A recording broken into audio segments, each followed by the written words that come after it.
பெருமாள் அருளால நல்லதே நடக்கட்டும். அனைவருக்கும் வணக்கம். நம்ம இன்னைக்கு பார்க்க போற வீடியோ என்ன அப்படின்னா, 12 ராசிகள்லேயே அதிக அளவு ஈர்ப்பும் வசீகரிக்கும் சக்தியும் பெற்றிருக்கும் ராசியை பற்றி தான் பார்க்க போகிறோம். அவ்வளவு அற்புதங்கள் நிறைந்த கடகராசி நண்பர்களுக்கு இனி வரக்கூடிய காலங்கள் எப்படி இருக்கு, இந்த புரட்டாசி மாதத்தை புண்ணியத்தை கொடுக்கும் புரட்டாசி மாதத்தில் அவங்க பெருமாள் வழிபாடுகள் எந்த முறையில் செய்வது சிறப்பு, மேலுமே அவங்க செய்ய வேண்டிய பரிகாரங்கள், மேலுமே குலதெய்வ வழிபாடு இந்த டைமில் செய்வதனால அவங்களுக்கு கிடைக்கும் பலன்கள் என்ன, மேலுமே இந்த சனி கிரக தோஷத்தால் ஏற்படும் பாதிப்புகள் எல்லாமே விலக இந்த புரட்டாசி மாதத்தில் அவங்க எப்படிப்பட்ட வழிபாடுகள்லாம் செய்யலாம் அப்படிங்கிறத பற்றி தான் இந்த பதிவின் மூலமாக நம்ம பார்க்க போகிறோம். வீடியோவை ஸ்கிப் பண்ணாமல் முழுமையாக பாருங்கள். வீடியோ பிடிச்சிருந்தா லைக் பண்ணுங்கள், கமெண்ட் பண்ணுங்கள், ஷேர் பண்ணுங்கள். நீங்கள் இப்போ தான் நம்ம மாஸ் மல்டிமீடியா சேனலுக்கு புதிய நபராக இருந்தால் மறக்காமல் சப்ஸ்கிரைப் பண்ணிக்கோங்க. கூடவே இருக்க பெல் பட்டனையுமே ப்ரெஸ் பண்ணிட்டு வாங்க வீடியோக்குள்ளே போகலாம். நம்மளுடைய கடக ராசிக்காரரை பார்த்தோம் அப்படின்னா எந்த துறையில் அவங்க இருந்தாலுமே அங்கே அவங்களோட அதிகாரத்தையும் ஆளுமையும் நிலைநிறுத்துவாங்க. உங்களுடைய அன்பான பேச்சாலும் நிர்வாக திறனாலுமே அனைவரையுமே உங்களோட முழு கட்டுப்பாட்டுக்குள்ளே கொண்டு வருவீங்க. உங்களுக்கு மேலான அதிகாரத்தில் இருக்கிறவங்களையும் வலுவிளக்க செஞ்சிருவீங்க. உங்களோட ராசிநாதன் பார்த்தீங்களா, சந்திரன் மனோகாரகர். ஒருவரோட மனதை சந்திரன் தான் நிர்ணயிக்கிறாரு அப்படின்னு ஜோதிட சாஸ்திரம் கூட சொல்லுதுங்க. நீங்கள் வெகு விரைவில் மற்றவங்க மனதில் இடம் பிடித்திருவீங்க. நீங்கள் எடுத்த வேலையை முடிக்காமல் விடவே மாட்டீங்க. மேலுமே உங்களோட 4ஆம் வீட்டுக்கு அதிபதியான சுக்கிரன் கட்டக்காரராக இருக்கிறதுனால அதிநவீன வீடு கட்டு விரும்புவீங்க. மேலுமே 6ஆம் இடம் நோய் கடன் எதிரி ஸ்தானத்துக்கு உரியவர் குரு அப்படிங்கிறதுனால பொது காரியங்களுக்கும் ஏழை எளியவங்களுக்கும் உங்களுக்கு உதவுவது உங்களுக்கு நல்ல ஒரு பலன்களை கொடுக்கும். இதுவே உங்களுக்கு பரிகாரமாகவும் மாறும் யோகத்தையுமே கொடுக்கும். கடகராசியோட அதிபதி பார்த்திங்களா சந்திரன் அப்படிங்கிறதுனால கடகராசிக்காரர் மிகவும் உணர்ச்சி வசப்படுபவர்களாகவும் மென்மையான குணம் படைத்தவர்களாகவும் அதிக அளவில் சென்டிமெண்ட் பார்க்கக்கூடியவங்களாகவும் இருப்பாங்க. இந்த ராசி நண்பர்களுக்கு இனி வரக்கூடிய காலகட்டங்கள் எப்படி இருக்கும்? இவங்க பார்த்திங்களா தெய்வ பக்தி, பெரியவங்க மீது மரியாதை, குழந்தைகள் மீது அன்பு, சமூகத்தின் மீதான பயம் எல்லாமே இவங்ககிட்ட நிறைந்து இருக்குங்க. இந்த கடகராசிக்காரர் பெரிய தியாகிகள். அந்நியருக்காக கூட தியாகம் செய்வாங்க. ரொம்பவும் பாசக்காரர்கள். பாசத்துக்கும் பழகத்திற்கும் உயிரை கூட கொடுக்கக்கூடிய ஒரு அற்புதமான குணம் படைத்தவங்க இந்த கடகராசி நண்பர்கள் அப்படின்னே சொல்லலாம். ஆனால் இவங்களை பார்த்தீங்களா குரலை கூட உயர்த்தி பேச மாட்டாங்க. ஆனால் கருத்தை உறுதியாக சொல்லுவாங்க. அவங்க சொன்னது தான், அதை மாற்றி எழுத பிரம்மனால் கூட முடியாது அப்படின்னு சொல்லலாம். கடகராசிக்காரர் பார்த்திங்களா திடீர்னு கோவித்து கொண்டு பல நாட்கள், மாதங்கள் அல்லது வருடங்கள் கூட பேசாமல் இருப்பாங்க. இவங்களுடைய கோபத்தை அமைதியாகத்தான் காட்டுவாங்க தவிர அடிதடியில் காட்ட தெரியாது. எதிர்பாராத சின்னஞ்சிறு விஷயங்களில் கூட இவங்க ரொம்ப சென்சிட்டிவாக இருந்து கோபித்து கொள்வாங்க. அதனால் இவங்களோட பழகுவது ரொம்ப சிரமமான காரியமாகவும் சொல்லப்படுது. பலருக்குமே இவங்களை புரிந்து கொள்ள முடியாத அளவுக்கு இருப்பாங்க. 12 ராசிகளிலுமே அதிக அளவு நேர்மையும் விசுவாசமும் உண்மையும் வாய்மையும் உடையவங்க இந்த கடகராசிக்காரர் அப்படின்னு சொல்லலாம். நம்மளுடைய கடகராசி நண்பர்களுக்கு இந்த வாரத்தை பொறுத்த வரைக்குமே ராசி அதிபதி சந்திரன் 2, 3, 4, 5ஆம் இடங்களில் சஞ்சரிப்பது கடகராசிக்கு சுபத்துவத்தை அதிகரிக்கும். ஒரு அருமையான அமைப்புன்னே சொல்லலாம். உடல், மனம், ஆன்மா இவை மூன்றுமே உங்களோட கட்டுக்குள்ளே இருக்கும். உள்ளமும் உடலும் ஒன்றுபடுவதால் முன்னேற்ற பாதையை நோக்கி நீங்கள் அடியெடுத்து வைக்கக்கூடிய ஒரு அருமையான காலகட்டமாக உங்களுக்கு மாறப்போகுது. மேலுமே இந்த டைமில் பார்த்திங்களா கோபமானது குறைய ஆரம்பிக்கும். உங்களோட வெற்றி பாதையை நோக்கி பயணித்து இலக்கை நீங்கள் அடையக்கூடிய ஒரு அருமையான வாய்ப்பாக இந்த காலகட்டம் உங்களுக்கு இருக்குது. மேலுமே இந்த டைமில் பார்த்திங்களா பெருமாள் வழிபாடு அப்படிங்கிறது உங்களுக்கு பல்வேறான மாற்றத்தை கொடுக்கும். அதை எந்தெந்த முறையில் நீங்கள் வழிபடலாம் அப்படிங்கிறத நம்ம வீடியோவில் தொடர்ந்து பார்க்கலாம். மேலுமே இந்த காலகட்டத்தை பொறுத்த வரைக்குமே புதிய நல்ல வேலை வாய்ப்புகள் உங்களுக்கு கிடைக்கும். தொழிலில் அனுகூலமான சூழ்நிலைகள் நிலவ ஆரம்பிக்கும். தனம், வாக்கு, குடும்பஸ்தான அதிபதி சூரியனை சனி பகவான் பார்க்கறதுனால தேவையில்லாத வாக்குவாதங்களை நீங்கள் தவிர்க்கிறது நல்லது. உங்கள் டைம் கொஞ்சம் சரியில்லை அப்படின்னா நீங்கள் அதுக்கு தகுந்த மாதிரி இருந்தீங்க அப்படின்னா உங்களுக்கு நல்ல மாற்றம் இருக்கும்.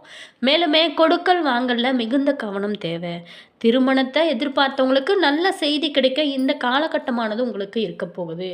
மறுமண முயற்சிகள் பலன் உங்களுக்கு கொடுக்கும். விட்டு சென்ற காதல் மீண்டும் தொடர ஆரம்பிக்கும். மேலுமே புதிய சொத்துக்களானது உங்களுக்கு வந்து சேரும்.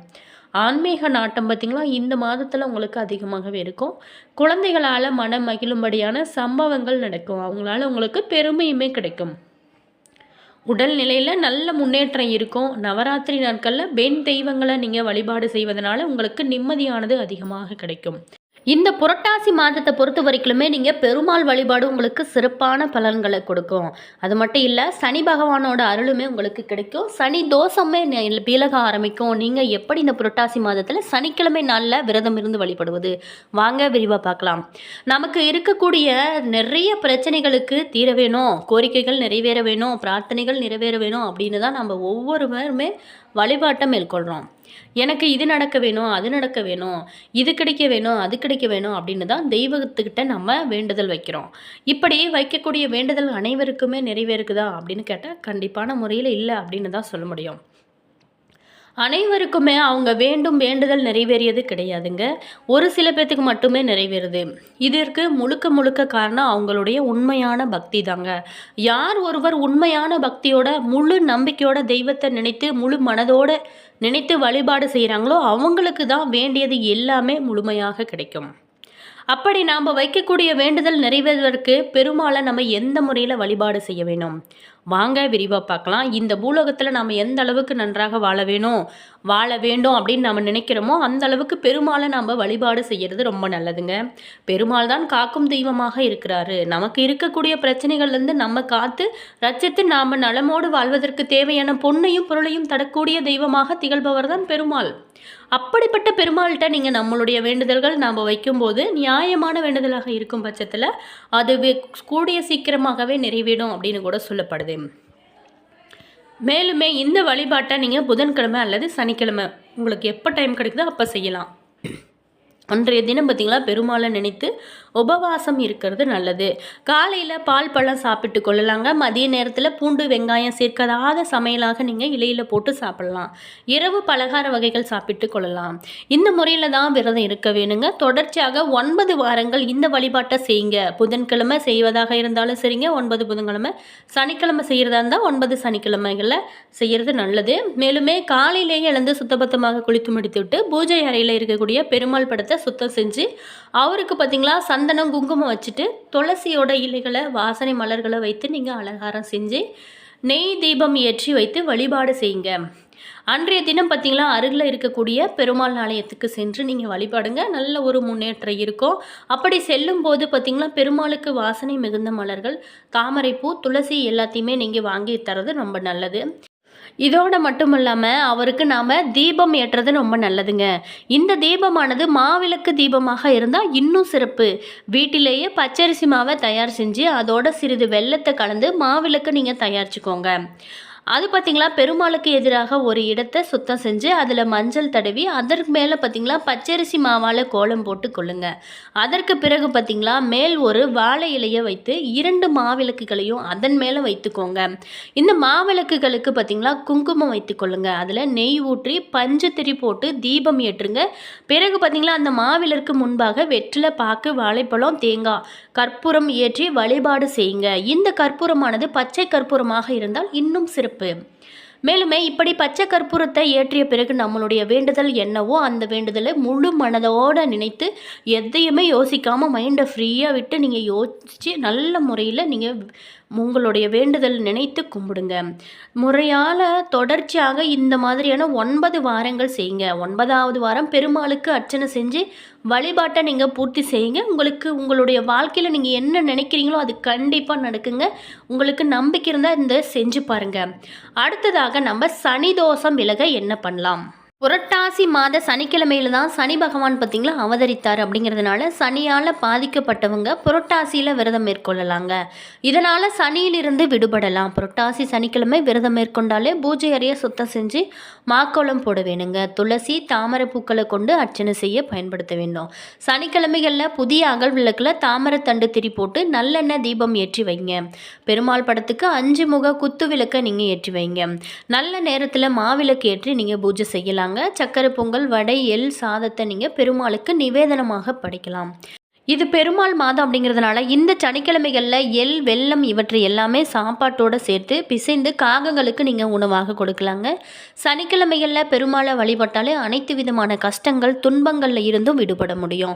புரட்டாசி மாதத்தை பெருமாள் மாதம் அப்படின்னு சொல்கிறாங்க. இதற்கு பெருமாளுக்கு பூஜை செய்து முடிந்ததுமே அன்னதானமே செய்கிறது சிறப்புங்க. எள் பொடி சாதம் செஞ்சு பெருமாளுக்கு நைவேத்தியம் செஞ்சு பல பேர்த்துக்கும் அதை நீங்கள் கொடுக்கலாங்க.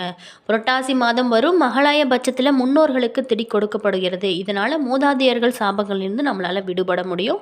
மேலுமே இது பார்த்திங்களா, இந்த மாதிரியான விஷயங்கள்லாம் செய்யும்போது நமக்கு சனி பகவானோட தோஷங்களுமே நீங்குங்க. சனியின் பிடியிலிருந்து தப்பலாங்க. All விவோஸ், thank you.